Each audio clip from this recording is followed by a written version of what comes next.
So good morning guys. तो चलिए start करते हैं आज का नया महीना यानी कि 1 नवंबर के इंपॉर्टेंट करंट अफेयर्स को। तो आज का पहला इंपॉर्टेंट प्रश्न है कि अभी हाल ही में अमेरिकी राष्ट्रपति डोनाल्ड ट्रंप को अपना सर्वोच्च सम्मान ग्रैंड ऑर्डर ऑफ मुगुंगवा और स्वर्ण मुकुट किसने प्रदान किया, किस देश ने? तो आंसर होगा साउथ कोरिया। तो अभी साउथ कोरिया ने अमेरिका के जो प्रेसिडेंट है डोनाल्ड ट्रंप, उनको अपना सर्वोच्च राष्ट्रीय सम्मान जिसको कहते हैं ग्रैंड ऑर्डर ऑफ मुगुंगवा और एक स्वर्ण मुकुट से उनको सम्मानित किया। और उन्हें ये सम्मान एशिया प्रशांत क्षेत्र में शांति स्थापित करने के उनके प्रयासों के लिए दिया गया है। और डोनाल्ड ट्रंप आप कह सकते हो ये सम्मान पाने वाले पहले अमेरिकी प्रेसिडेंट बन गए हैं। अच्छा, ये जो इनको स्वर्ण मुकुट मिला है ना, ये वहाँ के सिल्ला साम्राज्य के स्वर्ण मुकुट की प्रतिकृति है, रेप्लिका है, जो एकता, स्थिरता और शांतिपूर्ण शासन का प्रतीक है। तो एक पॉइंट ये भी याद रखना, साउथ कोरिया का जो सर्वोच्च राष्ट्रीय सम्मान है उसका नाम क्या है? Grand Order of Mugunghwa. ये जो मुगुंगवा है ये साउथ कोरिया का राष्ट्र फूल है, उसी के नाम पे ये नाम रखा है इन्होंने। अच्छा, यहाँ पे मैं आपको साउथ कोरिया तो लेकर के ही चलूंगा, लेकिन जैसे कि ये साउथ कोरिया का सर्वोच्च सम्मान हो गया, इसी तरह से मैं आपको रिवाइज कराता हूँ। अभी प्रधानमंत्री नरेंद्र मोदी को बहुत सारे देशों ने अपने सर्वोच्च सम्मान दिए थे। तो जैसे कि अभी लेटेस्ट नामीबिया का इनको मिला था मोदी जी को ऑर्डर ऑफ वेलविसिया। उससे पहले ब्राजील का मिला था order of southern cross. Trinidad and Tobago ने उनको दिया order of the republic of Trinidad and Tobago. Ghana देश का सर्वोच्च सम्मान मिला जिसे कहते हैं order of the star of Ghana. Cyprus का मिला order of Makarios third. Sri Lanka का मिला जिसे कहते हैं मित्र विभूषण। मॉरिशस का मिला order of the Star and Key of the Indian Ocean. Barbados ने उनको दिया order of Freedom of Barbados. तो ये जो मैंने आपको रिवाइज कराई ये सारे 2025 में जो इस साल मिले हैं वो वाले मैंने आपको रिवाइज कराए। अब देखो, बात हमारे प्रश्न में साउथ कोरिया की हो रही थी, तो ये रहा मैप में साउथ कोरिया। कैपिटल सियोल होती है, करेंसी है साउथ कोरियन वॉन। और प्रेसिडेंट कौन बने थे? ली जे म्यूंग। साउथ कोरिया और नॉर्थ कोरिया के बीच की जो डिवाइडिंग लाइन है उसे क्या कहते हैं? 38 डिग्री पैरेलल। और साउथ कोरिया ने अपनी नई स्पेस एजेंसी को लॉन्च किया था, उसका नाम है कासा। और अभी स्कूल कक्षा में मोबाइल पर प्रतिबंध लगाने वाला विधेयक भी पारित किया था साउथ कोरिया ने। और अभी कल ही हम लोगों ने पढ़ा था साउथ कोरिया ने एक मॉन्स्टर मिसाइल भी लॉन्च किया, उसका नाम है ह्यूनमू 5। तो ये भी ध्यान में रखना। अगला प्रश्न देखते हैं। फिर अगले में पूछ रहे हैं, हाल ही में परमाणु ऊर्जा से चलने वाले पोसाइडन अंडर वाटर ड्रोन का परीक्षण किसने किया? तो आंसर होगा रशिया ने। तो अभी रशिया ने परमाणु ऊर्जा से चलने वाले पोसाइडन ड्रोन का भी सफल परीक्षण किया है। ये पानी के नीचे चलने वाला ड्रोन है और रशिया ने कहा कि इसे रोकना असंभव है। इसकी स्पीड बताई जा रही है लगभग 200 किलोमीटर प्रति घंटा और वजन है करीब 100 टन का। और ये काम कैसे करेगा? मतलब ये पानी के नीचे चलेगा और जब भी जैसे कि दुश्मन देश की तरफ इसे फायर करना है, फायर कर देंगे और ये दुश्मन देश के समुद्री तट से टकराएगा और एक भयंकर धमाका होगा, जिससे वहाँ पे सुनामी तो आएगी ही सही, साथ में रेडियो एक्टिव एलिमेंट भी फैल जाएंगे, रेडियो एक्टिव तरंगे फैल जाएगी चारों तरफ। पूरा पानी जो अंदर की तरफ जाएगा वो दूषित हो चुका होगा, चारों तरफ रेडियो एक्टिव तरंगे फैल चुकी होगी, मतलब पूरा का पूरा क्षेत्र नष्ट हो जाएगा। और न्यूक्लियर का यूज हो रहा है, इसका मतलब ऐसा नष्ट होगा कि फिर से बचना बहुत सालों तक मुश्किल होगा। तो ये ऐसे काम करेगी। आपको याद होगा अभी कुछ दिन पहले ही हमने पढ़ा था, 2-3 दिन पहले ही रशिया ने बुरेवेस्टेनिक नाम से एक अनलिमिटेड रेंज वाली न्यूक्लियर पावर्ड क्रूज मिसाइल को लॉन्च किया था। और उसके 2-5 दिन बाद ही एक और ये न्यूक्लियर पावर्ड परमाणु ऊर्जा से चलने वाली पोसाइडन अंडर वाटर ड्रोन को अभी इन्होंने परीक्षण किया, इसको लॉन्च किया। रशिया आजकल फुल फॉर्म में है और न्यूक्लियर ऑपरेटेड चीज़ें ज़्यादा बना रहा है। तो यहाँ पे हम 2 चीज़ें देखेंगे, एक तो रशिया की बात करेंगे, लेकिन जैसे कि ड्रोन की हमने यहाँ बात करी है, ये पोसाइडन अंडर वाटर ड्रोन है। इसी तरह से कुछ ड्रोन से संबंधित प्रश्न मैं आपको और करवाता हूँ। अभी भारत जो है ये MQ-9B आर्म्ड ड्रोन खरीद रहा है अमेरिका से। नागास्त्र 1 क्या है? आत्मघाती ड्रोन है। भारतीय सेना ने ऊंचाई वाले क्षेत्रों के लिए हिम ड्रोन ए थॉन 2 कार्यक्रम का आयोजन किया लद्दाख में। आग उगलने वाला हथियार ड्रोन ड्रैगन ड्रोन ये किसने तैयार किया? यूक्रेन ने। झुंड ड्रोन हमले के खतरे का मुकाबला करने के लिए डिजाइन की गई स्वदेशी माइक्रो मिसाइल प्रणाली का नाम है भार्गवस्त्र। इंडिया यूरो ड्रोन कार्यक्रम में शामिल हो गया। भारतीय सेना ने रुद्रास्त्र ड्रोन का सफल परीक्षण किया पोखरण फायरिंग रेंज राजस्थान में। भारत के पहले कृषि ड्रोन स्वदेशीकरण केंद्र का उद्घाटन कहाँ किया गया? चेन्नई में। ड्रोन प्रहार अभ्यास भी हुआ, भारतीय सेना ने किया, कहाँ पर? अरुणाचल प्रदेश में। पंजाब ने सीमा पार से मादक पदार्थों की तस्करी पर अंकुश लगाने के लिए बाज अक नाम से ड्रोन रोधी प्रणाली तैनात किया, पंजाब ने। और भारतीय सेना ने कहाँ पर ड्रोन प्रतियोगिता सूर्य ड्रोन नाथन 2025 का आयोजन किया? हिमाचल प्रदेश। भारत का पहला ड्रोन एआई संचालित कृत्रिम वर्षा प्रयोग ये कहाँ पर शुरू हुआ? तो आंसर होगा जयपुर। और अभी असम राइफल ने एडवांस्ड ड्रोन ट्रेनिंग के लिए किसके साथ समझौता किया था? Triple IT Manipur. और अभी भारतीय सेना ने स्वदेशी एंटी ड्रोन ग्रिड सक्षम को लॉन्च किया था। ये तो ड्रोन की बात हो गई, लेकिन प्रश्न हमारा रशिया से था, तो ले चलते हैं आपको रशिया। ये रहा मैप में रशिया। कैपिटल मॉस्को होती है, करेंसी है रूबल, प्रेसिडेंट है व्लादिमीर पुतिन, प्रधानमंत्री हो गए मिखाइल मिशुस्तिन, रशिया की संसद का नाम है ड्यूमा। बाकी आपको याद है अफगानिस्तान की तालिबान सरकार को मान्यता देने वाला पहला देश यही है, रशिया। रशिया के कमचटका प्रायद्वीप में अभी भयंकर भूकंप आया था, 8.8 तीव्रता का भूकंप आया था, जिसके कारण ही कमचटका प्रायद्वीप में स्थित एक ज्वालामुखी है क्लुचेवस्काया, इसमें विस्फोट हुआ था। ये एशिया यूरोप का सबसे ऊंचा सक्रिय ज्वालामुखी है। और इसी के कुछ दिन बाद कमचटका प्रायद्वीप में ही क्रेशेनिकोव ज्वालामुखी में 600 साल के बाद विस्फोट हुआ था। रशिया ने वर्ष 2036 से पहले शुक्र यानी कि वीनस ग्रह पर वेनेरा डे मिशन लॉन्च करने की घोषणा की।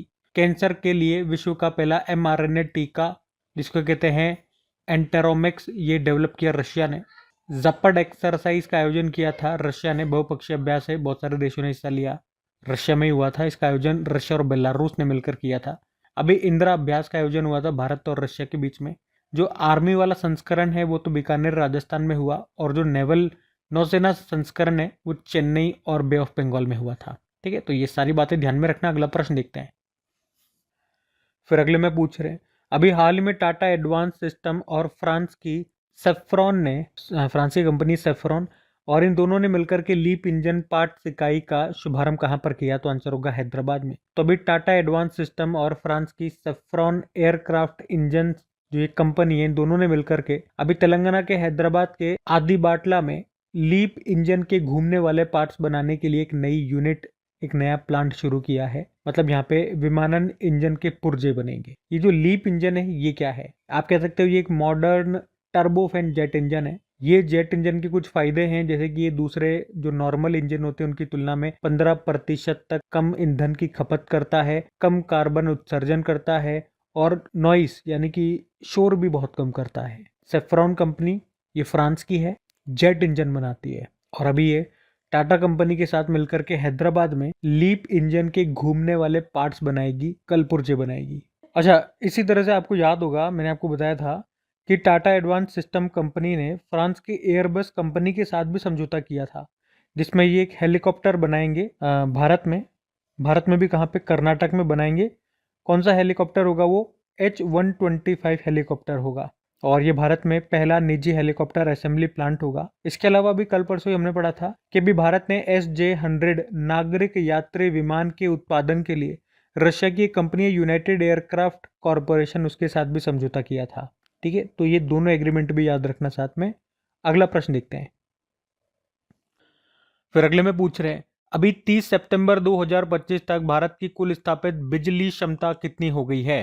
तो आंसर होगा 500 गीगावाट।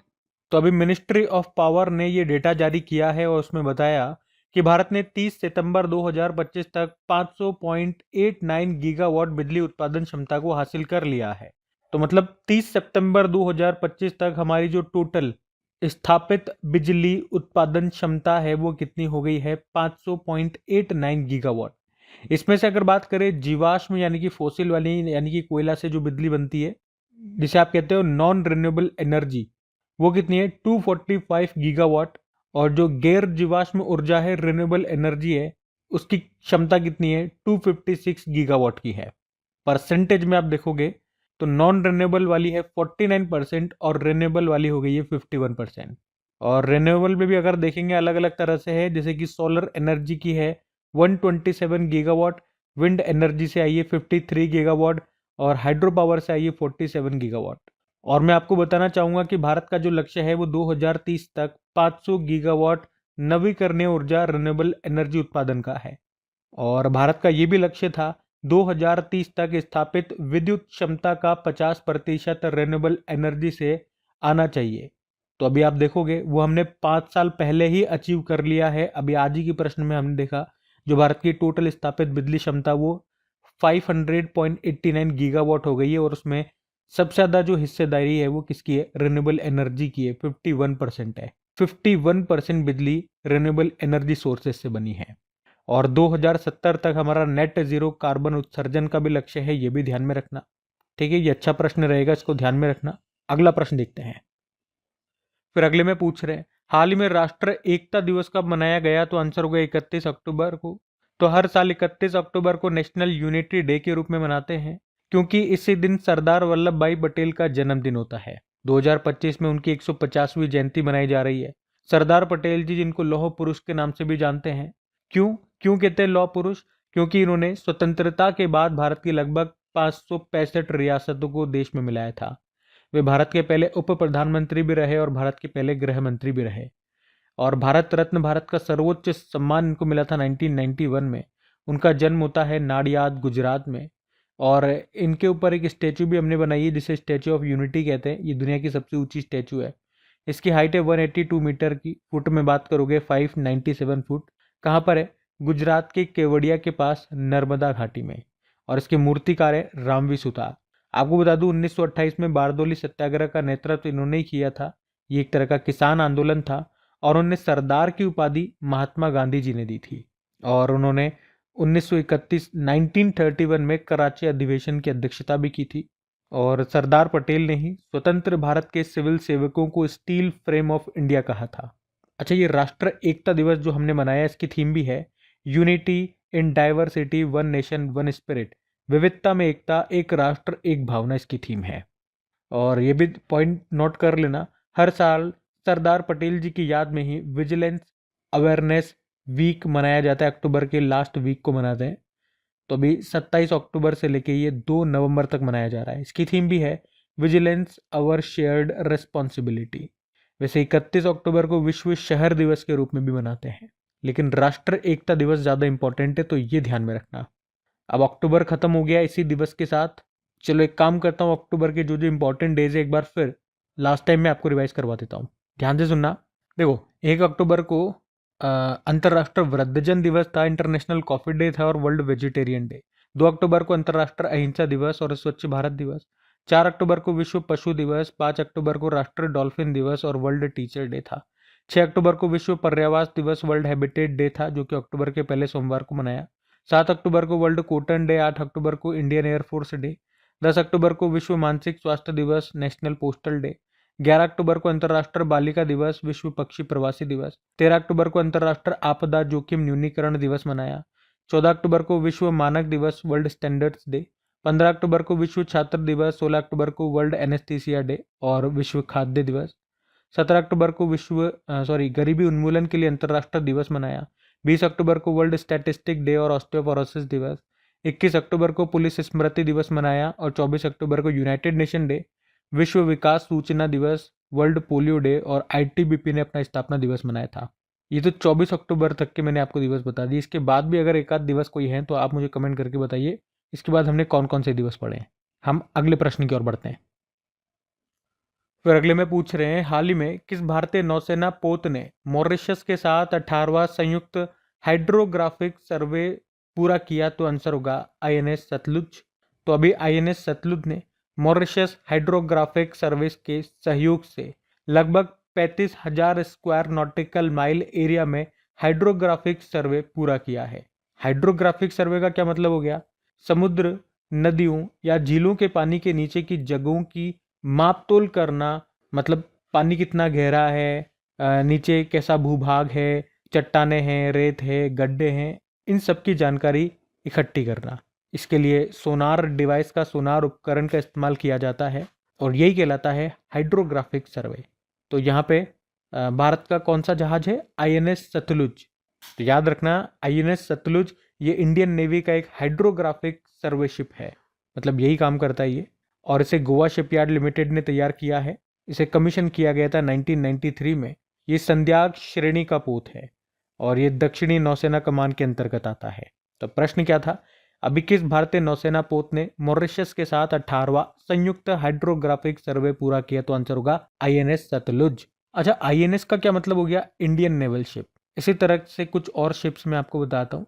एक आईएनएस विक्रांत के बारे में आपने सुना है, भारत का स्वदेशी विमान वाहक पोत है। आईएनएस अर्नला, ये भारत का पहला स्वदेशी anti submarine shallow water craft है। अभी तो दूसरा भी आ गया, दूसरा है आईएनएस एंड्रॉथ। आईएनएस अरिहंत क्या है? भारत की पहली परमाणु पनडुब्बी है। आईएनएस अरिहंत क्या है? भारत की दूसरी परमाणु पनडुब्बी है। इसे अभी विशाखापत्तनम से नौसेना में शामिल किया था। भारतीय नौसेना में शामिल दूसरा सबसे बड़ा स्वदेशी सर्वे पोत आईएनएस निर्देशक है। पहला था आईएनएस संध्याक। और भारतीय नौसेना ने विशाखापत्तनम में स्थित आईएनएस सातवाहन में कलवरी पनडुब्बी पलायन प्रशिक्षण सुविधा शुरू की थी। इसका नाम है विनेत्रा। रूस निर्मित आईएनएस तुशील को अभी 9 दिसंबर 2024 को रूस के कालिनिनग्राद में यंतर शिपयार्ड में भारतीय नौसेना में शामिल किया गया था। भारत का पहला अंडर वाटर संग्रहालय और कृत्रिम रीफ कहाँ पर बनाया जाएगा? महाराष्ट्र में। इसके लिए आईएनएस गुलदार जहाज को डुबोएंगे। भारत सरकार परमाणु पनडुब्बी बेस आईएनएस वर्षा कहाँ पर स्थापित करेगा? आंध्र प्रदेश। और प्राचीन सिले हुए जहाज को भारतीय नौसेना में शामिल किया गया था, उसका नाम है आईएनएसवी कौंडिन्य। ठीक है, तो ये सारे नाम इंपॉर्टेंट रहेंगे, ध्यान में रखना। अगला प्रश्न देखते हैं। फिर अगले में पूछ रहे हैं, अभी हाल ही में पॉल बिया ये 92 वर्ष की उम्र में दुनिया के सबसे बुजुर्ग राष्ट्रपति बने हैं। इनका संबंध किस देश से है? तो आंसर होगा कैमरून। तो पॉल बिया ये अभी दुनिया के सबसे बुजुर्ग राष्ट्रपति बने हैं। इनकी उम्र 92 वर्ष है। वे कैमरून के राष्ट्रपति बने हैं। वैसे तो वे 1982 से यहाँ पर राष्ट्रपति के पद पर हैं। और अभी जब वे 8वीं बार राष्ट्रपति बने तो वे दुनिया के सबसे बुजुर्ग राष्ट्रपति बन गए किसी भी देश में। वे 1982 में कैमरून के जो पहले राष्ट्रपति थे अहमदो, उनके इस्तीफे के बाद सबसे पहले वहां पे राष्ट्रपति बने थे। और उसके बाद उन्होंने क्या किया? संविधान में संशोधन करके राष्ट्रपति कार्यकाल की सीमा को ही समाप्त कर दिया। मतलब इनको पहले से पता था कि अब हर बार मैं ही राष्ट्रपति बनूंगा, तो इसकी सीमा को ही खत्म कर दो। तो तब से ये लगातार 8वीं बार यहाँ पर राष्ट्रपति बने हैं। अब पहले मैं आपको कैमरून लेकर के चलता हूँ। ये रहा मैप में कैमरून। कैपिटल होती है याउंडे और करेंसी होती है सेंट्रल अफ्रीकन CFA फ्रैंक। बाकी अब कुछ लेटेस्ट जो अभी देशों में प्रधानमंत्री या प्रेसिडेंट बने थे वो मैं आपको रिवाइज कराता हूँ। देखो, अभी जापान की पहली महिला प्रधानमंत्री बनी थी साने ताकाइची। सेशेल्स के राष्ट्रपति पैट्रिक हार्मनी। मेडागास्कर के प्रधानमंत्री फोर्टुना ट्रुफेन। मेडागास्कर के राष्ट्रपति कर्नल माइकल। नेपाल की पहली महिला इंतरिम प्रधानमंत्री सुशीला कार्की। नॉर्वे के फिर से प्रधानमंत्री बने थे जोनास कहर। फ्रांस में नए प्रधानमंत्री बने थे सेबेस्टियन लेकोर्नु। और गुयाना के राष्ट्रपति इरफान अली। थाईलैंड के नए प्रधानमंत्री अनुतिन चार्नविराकुल। जमैका के नए प्रधानमंत्री एंड्रयू होलनेस। लिथुआनिया के नए प्रधानमंत्री इंगा रुगिनियन। सूरीनाम की पहली महिला राष्ट्रपति जेनिफर कैरलिंग्स। रोमानिया के नए राष्ट्रपति बने थे निकुसोर डैन। सूडान के प्रधानमंत्री कामल एदरस। साउथ कोरिया के 14वें राष्ट्रपति ली जे म्यूंग। पुर्तगाल के प्रधानमंत्री लुइस मोंटेनेग्रो। पोलैंड के राष्ट्रपति करोल नवरोकी। और यमन देश के प्रधानमंत्री बने थे सलीम साले बिन ब्रेक। तो लगभग 18 देशों के अभी लेटेस्ट जो प्रधानमंत्री और प्रेसिडेंट वाले प्रश्न थे वो मैंने आपको रिवाइज करवा दिए, ध्यान में रखना। अगला प्रश्न देखते हैं। फिर अगले में पूछ रहे हैं, हाल ही में हुए अंतरराष्ट्रीय पोलो कप 2025 को किसने जीता? तो आंसर होगा यहाँ पे भारत ने। तो हम बात कर रहे हैं इंटरनेशनल पोलो कप 2025 की, जो अभी हुआ कहाँ पे? नई दिल्ली के जयपुर पोलो ग्राउंड में। और इसको भारत ने जीत लिया। यहाँ पे भारतीय टीम के कप्तान थे सवाई पद्मनाभ सिंह। भारत ने यहाँ पे किसको हराया? तो अर्जेंटीना को हराया है। अच्छा, पोलो से मुझे याद आता है एक प्रश्न कि भारत में पोलो खेल का जन्म स्थान कौन सा है? तो आंसर होगा मणिपुर। तो याद रखना, अंतरराष्ट्रीय पोलो कप 2025 अभी हुआ था नई दिल्ली के जयपुर पोलो ग्राउंड में। भारत ने जीत लिया, अर्जेंटीना को हराया। बाकी चलो अगला प्रश्न देखते हैं। फिर अगले में पूछ रहे, हाल ही में कहा अंतरराष्ट्रीय लवणता सम्मेलन 3.0 का आयोजन ये किया गया? तो आंसर होगा गोवा में। तो अंतरराष्ट्रीय लवणता सम्मेलन 3.0 इंग्लिश में बोलोगे तो इंटरनेशनल सेलिनिटी कॉन्फ्रेंस 3.0, जिसे याद रखना वी केयर 2025 के भी नाम से जाना जाता है। अभी ये 29 अक्टूबर से लेकर 1 नवंबर तक हुआ। कहाँ पर? गोवा में। और उद्देश्य है मिट्टी और जल की लवणता से जुड़ी चुनौतियों और वैश्विक प्रभाव का समाधान खोजना, ये इसकी थीम है। अब कुछ और इंपॉर्टेंट सम्मेलन मैं आपको रिवाइज कराता हूँ। पहले देखो, अगर पूछे ग्लेशियर के संरक्षण पर अंतर्राष्ट्रीय सम्मेलन 2025 हुआ था दुशानबे, ताजिकिस्तान। अंतर्राष्ट्रीय वायु परिवहन संघ की 81वीं वार्षिक बैठक हुई थी नई दिल्ली में। 22वां एशियाई सुरक्षा शिखर सम्मेलन हुआ था सिंगापुर में। चुनावी अखंडता पर अंतर्राष्ट्रीय सम्मेलन 2025 हुआ था स्टॉकहोम, स्वीडन में। Rising north east investor summit 2025 हुआ नई दिल्ली में। और तीसरा संयुक्त राष्ट्र महासागर सम्मेलन, और ये हुआ था फ्रांस के नीस में, और इसकी मेजबानी संयुक्त रूप से फ्रांस और कोस्टा रिका ने की थी। अब अगला वाला 2028 में होगा, चौथा संस्करण।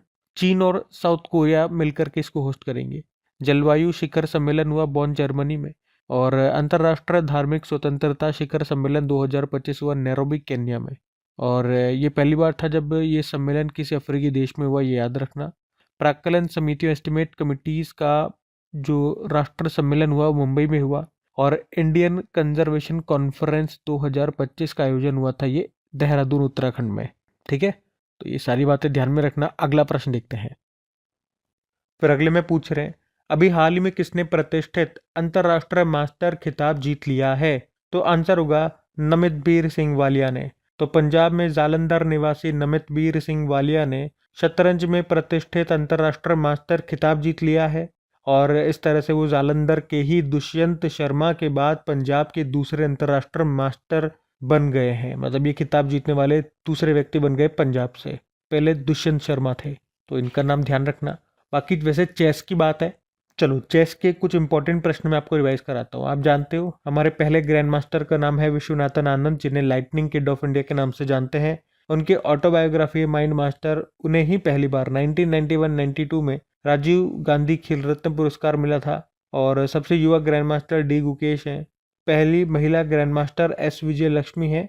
और अगर पूछे ग्रैंड मास्टर बनने वाली पहली महिला, कोनेरू हम्पी है। वर्ल्ड चेस डे होता है 20 जुलाई को। भारत में पहली बार चेस एकेडमी खुलेगी भुवनेश्वर में। और 2024 में जो 45वां चेस ओलंपियाड है वो हुआ था हंगरी की बुडापेस्ट में। मेल और फीमेल कैटेगरी दोनों में भारत विजेता रहा। उसके अलावा 46वां फिडे चेस ओलंपियाड है वो हुआ था ताशकंद, उज्बेकिस्तान में। Women's world rapid chess championship 2024, इसको कोनेरू हम्पी ने जीता। फिडे विश्व ब्लिट्स चैंपियनशिप में आर वैशाली ने ब्रोंज जीता। और चेन्नई के हैं डी गुकेश, अभी चीन के डिंग लिरेन को हरा करके सबसे कम उम्र में फिडे विश्व शतरंज चैंपियन 2024 का खिताब इन्होंने जीता था। वैसे आप जानते हो पूरे विश्व में चेस को रेगुलेट करने वाली बॉडी होती है फिडे। तो फिडे की बात करें, स्थापना होती है 20 जुलाई 1924 में, हेडक्वार्टर लुजेन, स्विट्जरलैंड। प्रेसिडेंट है आर्केडी डोर्कोविच और वाइस प्रेसिडेंट है विश्वनाथन आनंद। बाकी ये थी आज की हमारी करंट अफेयर्स की क्लास। कमेंट करके ज़रूर बताइएगा सेशन आपको कैसा लगा। अच्छा लगे तो प्लीज़ अपने दोस्तों के साथ में स्टडी ग्रुप में शेयर ज़रूर करना। बाकी चलो अभी कल के करंट अफेयर्स का हम क्विक रिवीजन कर लेते हैं और सेशन एंड करते हैं। तो कल पहला प्रश्न आपसे पूछा था, राष्ट्रपति द्रौपदी मुर्मू जी ये राफेल जेट में उड़ान भरने वाली पहली राष्ट्रपति बन गई। उन्होंने कहाँ से उड़ान भरी थी? अंबाला वायु सैन्य स्टेशन।